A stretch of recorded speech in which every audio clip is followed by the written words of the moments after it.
మీ పిల్లల డాక్టర్ కల డబ్బు వల్ల ఆగిపోవద్దు. కేవలం 18 లక్షల నుంచి ఎంబీబీఎస్ విదేశాల్లో. అందరికీ నమస్కారం. నేను శిరీష. ప్రస్తుతం మనతో పాటు ఉన్నారు ప్రముఖ ఆధ్యాత్మికవేత్త, జ్యోతిష పండితులు చెబియం కిరణ్ శర్మ గారు. గురుగారితో మాట్లాడదాం. నమస్కారం గురుగారు. శుభం. అష్టైశ్వర్య సిద్ధిరస్తు. ఆగస్టు మాసంలో ధనుసు రాశి వారికి ఎలా ఉందంటారు? ఎలాంటి జాగ్రత్తలు తీసుకోవచ్చు అంటారు? ఆర్థిక పరంగా, ఆరోగ్యపరంగా ఈ మాసం వీరి యొక్క గ్రహ గోచారం ఏంటంటారు? ధనుసు రాశి వారికి కూడా మనకి ఇందాక చెప్పుకున్నట్టుగా వృశ్చిక రాశి వారికి ఫస్ట్ వీక్ ఉన్నట్టే వీళ్ళకు కూడా నెగిటివ్ ఎనర్జీ ఎక్కువగా ఉంటుంది. రెండో వారమే లాభం ఎక్కువ ఉంటుంది. మొదటి వారంలో చాలా జాగ్రత్తలు తీసుకోవాలి. రెండో వారంలో అనుకున్న పనులు పూర్తి అవకాశాలు, చాలా మంచి ప్రయోజనాలు. సో రెండో వారంలో ఊహించినటువంటి మలుపులు, జీవితంలో ఒక మంచి నిర్ణయాలు తీసుకోవడం, పొలము స్థలం కొనుగోలు చేయడం, అకస్మాత్తుగా లోన్ శాంక్షన్ అవ్వడం, రావాల్సిన బాకీలు వసూలు చేసుకోవడం, ఇవన్నీ కూడా వీరికి అద్భుతంగా ఉన్నాయి. దాని ఎటువంటి ఇబ్బంది పడాల్సిన చాలా మంచి ప్రయోజనాన్ని పొందుకుంటారు. అలాగే వీరికి 3వ వారం మళ్ళీ దెబ్బని పడుతుంది. కాబట్టి 2 వారాలు వీరికి 1, 3 వారాలు 2 వారాలు కూడా కష్టము, నష్టము, అవమానము, చికాకు, కోపము, అసహనము, మద్యపాన సేవనము, మంచి వాళ్ళతో గొడవలు, చెడ్డ వాళ్ళతో మిత్రత్వాలు. 2వ వారంలో పరివర్తన, ప్రయోజనాన్ని పొందుకోవడం, లోన్ సౌకర్యం, గృహయోగము, విదేశీయానము, విద్యాలాభము, పోటీ పరీక్షలు ఉంటే తప్పకుండా మీరు 2వ వారంలోనే ఏర్పాటు చేసుకోండి. 1, 3 వారాల్లో బాలేదు కాబట్టి తప్పకుండా మీరు భగవద్గీత పారాయణం ఎంత మీరు ఎక్కువ చేస్తే మంచిది. 1వ వారంలో మీరు 3 నుంచి 6 అధ్యాయాలు చదవండి. 3వ వారంలో తప్పకుండా మీరు 9 నుంచి 11 అధ్యాయాలు చదవండి. ఇది మీకు చాలా మంచి ప్రయోజనాన్ని కలిగిస్తుంది. ఇది గుర్తుపెట్టుకోండి. ఎక్కువగా ఈ మాసంలో మీరు మౌనంగా ఉండాలి.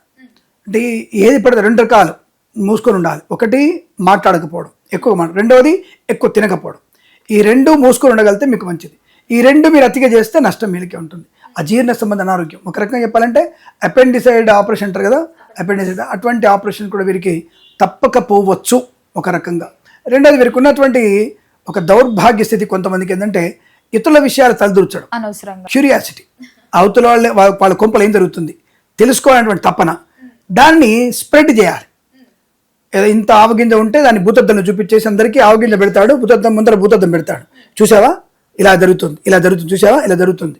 గురిగింజ కింద నలుపు చూపిస్తాడు, ఎరుపు అంతా చూపించారు, నలుపే చూపిస్తాడు. అలాంటి లక్షణాలు ఈ రాశి వారికి ఎక్కువగా ఉంటాయి. దానివల్ల ఏంటంటే వీరిని ముందుగా వీరి గురించి మంచిగా అనుకున్నా పక్కన తిట్టుకుంటారు వీళ్ళని. అంటే అవతరాల గురించి ఎందుకురా, వీడి గురించి చూసుకోవచ్చు కదా, వీడు చేసే పనులన్నీ వీడి గురిగింజ లాంటి, వీడి కింద నలుపు కనపడతలేదు, అందరు చూస్తున్నాడు అన్నటువంటి భావన ఈ వీళ్ళ గురించి అనుకునే అవకాశం. కాబట్టి వీళ్ళు జాగ్రత్తగా ఉండి ఇతరుల విషయాల్లోకి వెళ్లకుండా ఉంటేనే చాలా మంచిదన్న విషయాన్ని గమనించుకోవాలి. అలా లేకపోతే వీరు ఉనికిని కోల్పోతారు, నష్టపోయే అవకాశం. అలాగే వ్యాపారపరంగా, వృత్తిపరంగా కూడా 1వ వారం 3వ వారంలో నష్టాలు పొందుకోవడం, కళాకారులకు, క్రీడాకారులకి ఇబ్బంది కలిగే అవకాశాలు, సినిమా రంగంలో తీవ్ర వ్యాపార నష్టం, చిత్ర ప్రదర్శన కానీ చిత్ర నిర్మాణం కానీ నష్టాన్ని పొందుకునే అవకాశం ఉంటాయి. కాబట్టి ఎట్టి పరిస్థితుల్లో 1, 3 వారాల్లో చిత్రాన్ని స్టార్ట్ చేయకండి. అలాగే మీరు విడుదల కూడా మీకు నష్టాన్ని కలిగిస్తుందని చెప్తున్నాను. హెచ్చరిక చెప్తున్నాను నేను, ఏదో సూచన కాదు, హెచ్చరిక ఇది. ఆ విషయాన్ని గమనించండి. 2వ వారంలో తప్పకుండా మీకు చిత్ర విజయం ఉంటుంది, లాభం ఉంటుంది, తప్పకుండా విడుదల చేయవచ్చు, దాని ప్రారంభం కూడా చేయవచ్చు, అనుకూలంగానే ఉండే అవకాశాలు బలంగా ఉంటాయి. 4వ వారంలో యావరేజ్, అంటే పర్వాలేదు, అంటే జరిగినటువంటి తప్పులు కానీ ఉప్పులు కానీ సరిదిద్దుకునేటువంటి ప్రయత్నంలో ఉంటారు. అక్కడ యావరేజ్ ఫలితాలు ఉన్నాయి. కాబట్టి అక్కడ share market, speculation, communities, crypto కానీ పెట్టుబడి పెట్టవచ్చు. లాటరీలకు దూరంగా ఉండాలి 4వ వారంలో. 2వ వారంలో మంచి షేర్ మార్కెట్ లాభాలు, లాటరీల వల్ల లాభాలు కూడా ఉంటాయి. రావాల్సిన బాకీలు వసూలు చేసుకోవచ్చు, లోన్ సౌకర్యం, గృహ లాభం, పొలం లాభాన్ని కూడా పొందుకోవచ్చు. అలాగే వేద పండితులు, పురోహితులు, బ్రాహ్మణత్వములు, కులవృత్తుల వారికి, జ్యోతిష్య పండితులకి, వైద్యులకి, వైద్య బృందాల వారికి, న్యాయవాదులకి, ఎల్ఐసి, మెడికల్, గృహ నిర్మాణ జంటలకి లాభం. అలాగే వ్యాపారపరంగా చూసుకుంటే ఖచ్చితంగా వీరికి ఈవెంట్ చేసే వారికి, కన్సల్టెన్సీ ఆధారపడే వారికి లాభాలు బలంగా ఉన్నాయి. వ్యాపారపరంగా కన్స్ట్రక్షన్, రియల్ ఎస్టేట్, మద్యపానం, హోటల్, ఇంటీరియర్, ఎక్స్టీరియర్, ఫర్నిచర్, గాజు పరిశ్రమ, boutiques, beauty parlour, bamboo depot, బాణసంచి కర్మాగారం, టైల్ల వ్యాపారం, ముద్రణాలయం, అలాగే ఫార్మా, సిమెంటు, ఐరన్, ఇటుకలు, ఇసుక వ్యాపారంలోను, ఆటోమొబైల్, ఎలక్ట్రానిక్, ఎలక్ట్రికల్ వ్యాపారంలోను, విద్యాలయ, వ్యాయామ, చిట్ ఫండ్, ఫైనాన్స్ వ్యాపారంలోను అనుకూలవంతమైన శుభయోగాలు ఉంటాయి. అఫ్కోర్స్ ఈ మనకి ఒక వ్యాపారం మాత్రం చాలాసార్లు చెప్తున్నాను, అందరు చెప్తుంటాను నేను, వెటకారంగా అయినా సరే కానీ కామెడీగా చెప్తాను నేను, అది సీరియస్ మ్యాటరే. ఈ మద్యపాన వ్యాపారం మాత్రం ఆదివారం, అమావాస్య, రాహుకాలంలో మొదలుపెట్టినా సరే అది బ్రహ్మాండంగా సాగుతుంది. అది ఈ ముహూర్తాల గురించి నేను పిహెచ్డీ చేయాలనుకుంటాను నేను. అసలు ఎందుకు బాగా నడుస్తుంది ఇది, ఈ రాహుకాలంలో ఆదివారం, అమావాస్య రోజు రాహుకాలంలో పెట్టినా సరే మద్యపాన వ్యాపారం ఎందుకు బాగా నడుస్తుంది, అది దాని గురించి నేను పిహెచ్డీ చేయాలనుకుంటాను నేను. అదే టైంలో మనం ఒక దేవాలయాన్ని మంచి ముహూర్తంలో దేవాలయాన్ని ప్రతిష్ఠ చేసి దేవాలయాన్ని కడితే ఆ దేవాలయానికి వచ్చేవాడు ఎవడు ఉంటాడు, దండం పెట్టుకునేవాడు దిక్కులేదు, దివాన్ లేదు. ఏ ఏకాదశికో, ఏ అమావాస్యకో, ఏ పాడ్యమికో, ఏ శివరాత్రికో, ఏ ఇటువంటి తప్ప ఎవడు రాడువాడు. కానీ ఇక్కడ వైన్ షాప్ ముందర, బార్ల ముందర క్యూలు ఎలా ఉంటాయి? ఉదయం 9 మొదలవుతుంది, రాత్రి 11 దాకా ఉంటుంది ఫుల్ రష్. దీన్ని తెలుసుకోవాలి. జ్యోతిష్కులారా, దయచేసి దీని విషయం కనిపెట్టండి ఒకసారి. దాని మీద పిహెచ్డి చేద్దాం. ఈ ముహూర్తానికి అన్ని మనం ఓపెన్ చేద్దాం కదా, ఒకసారి దాన్ని పరిశోధన చేద్దాం. అది ఎక్కడున్నా కానీ సక్సెస్ఫుల్గా నడుస్తుంది. అది అడవిలోనే సరే లైన్ ఉంటుంది. అక్కడికి అడవిలో పక్కన పులిలు తిరుగుతున్నా సరే దీని లైన్ ఉంటాడు, వాడు పక్కన పెట్టుకుంటాడు, వాడు ఇంప డ్రమ్ము పెట్టుకొని పోతాడు పులి తినకుండానికి. అలా ఉంటుంది అనమాట.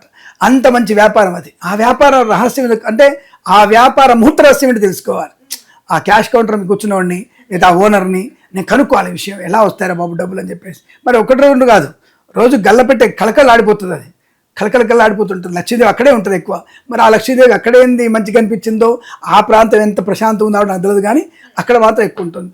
సరే, ఇలాంటి వ్యాపారాలు బాగా నడిచే అవకాశాలు ఉంటాయి. బట్ 4వ వారంలో యావరేజ్ ఫలితాలు కాబట్టి పర్వాలేదు. వీరికి ఈ వారంలో, ఈ మాసంలో 2వ వారం మాత్రమే అత్యుత్తమ శుభ ఫలితాలు ఉన్నాయి. మిగతా వారాలంతా పెద్దగా చెప్పుకోదగినవి కాబట్టి పెద్దవాళ్ళు చెప్పిన మాట వినండి. కుటుంబ రహస్యాన్ని జాగ్రత్తగా పెట్టుకోండి. అలాగే ఆరోగ్య విషయంలో జాగ్రత్తగా ఉండండి. అలాగే ముఖ్యంగా ఈ ఆస్తి పంపకాల గురించి, కోర్టు వాదాల గురించి జాగ్రత్త పడే ప్రయత్నం చేయాలి. 2వ వారంలోనే మీకు అన్ని పనులు పూర్తయ్యేట్టుగా ప్లానింగ్ చేసుకోండి. 4వ వారంలో కూడా యావరేజ్ ఫలితాలు పర్వాలేదు కాబట్టి 4వ వారం కూడా చూసుకోండి. 1-3 వారాల్లో ముఖ్యమైనటువంటి ప్రణాళికలు వేసుకోకండి. జాగ్రత్తగా ఉంటే మీకు చాలా మంచిది. కొత్త వాహనాన్ని లేదా సెకండ్ హ్యాండ్ వాహనాన్ని 1-3 వారాల్లో కొనడం మీకు ప్రమాదము. 2వ వారం మీకు శుభ సూచకం, ధనయోగం బాగా ఉంటుంది. మత్స్యకారులు, రొయ్యలు, చేపలు చెల్లె వారికి 1-3 వారాల నష్టాలు. అలాగే వేద పండితులు, పురోహితులకు నష్టాలు ఎక్కువగా ఉన్నాయి. జాగ్రత్త. ఈ ముఖ్యంగా ఈ జ్యోతిష్య పండితులు, వేద పండితులు డిబేట్లకు వెళ్తుంటారు ఈ మధ్యకాలంలో. మీలాంటి వాళ్ళ దగ్గర డిబేట్లు కూర్చుంటాం మేము. మీరు 4 కూర్చోబెడతారు. ఒకడు పురోహితుడు, ఒకడు జ్యోతిష్కుడు, ఇంకొకడు నాస్తికవాది, ఆస్తికవాది, ఒకడు క్రాస్ రాజులు ఉంటారు కొంతమంది. 4 కూర్చోబెడతారు. మమ్మల్ని ప్రశ్నలు అడుగుతారు. ధర్మం గురించి ప్రశ్న అడిగేసరికల్లా మేము సమాధానం చెప్పే లోపల ఆ క్రాస్ రాజు నాస్తికుడో బాస్తికుడో వచ్చేసి ఈ యాష్తికుడు అంట, నేను వాళ్ళని యాష్తికుడు. వాళ్ళు వచ్చేసి మమ్మల్ని జన అజ్ఞాన వేదికల వాళ్ళు కూర్చుంటారు పక్కన. వాళ్ళు కూర్చొని నిదానంగా నేను సమాధానం చెప్పే లోపల మీలాంటి యాంకర్లు ఉంటారే, మేధావులు ఉంటారే, మీ పెద్దవాళ్ళు ఉంటారే, మా చిన్న వాళ్ళని బతకనియరు మీరు. వెంటనే వచ్చేసి వాళ్ళు వచ్చేసి మమ్మల్ని శర్మగా ఆగండి మీరు అని చెప్తున్నాను అంటాడు. నేను చెప్పే సమాధానాన్ని చెప్పనీయకుండా నా గొంతు నొక్కేసి పీక నొక్కేస్తారు. కాబట్టి 1-3 వారాల్లో ఇటువంటి యాంకర్ల ముందు మీరు ఎట్టి బస్సుల్లో సోషల్ మీడియాలో కూర్చొని మీరు ప్రసంగాలు ఇచ్చి గెలుస్తామనుకోకండి. మేము లోడగొట్టే వాళ్ళు శిఖండి లాంటి వాళ్ళు ఇక్కడే ఉంటారు, మన ముందర ఉంటారు. వాళ్ళతో జాగ్రత్తగా ఉండండి. అంటే కొంతమంది జర్నలిస్టులు, టీవీ యాంకర్ల మీద కూర్చున్న వాళ్ళు మనల్ని తొక్కిపెట్టే ప్రయత్నం చేస్తుంటారు కావాలని. ఆ రేట్లు పెరగడానికి చూస్తుంటారు వాళ్ళు.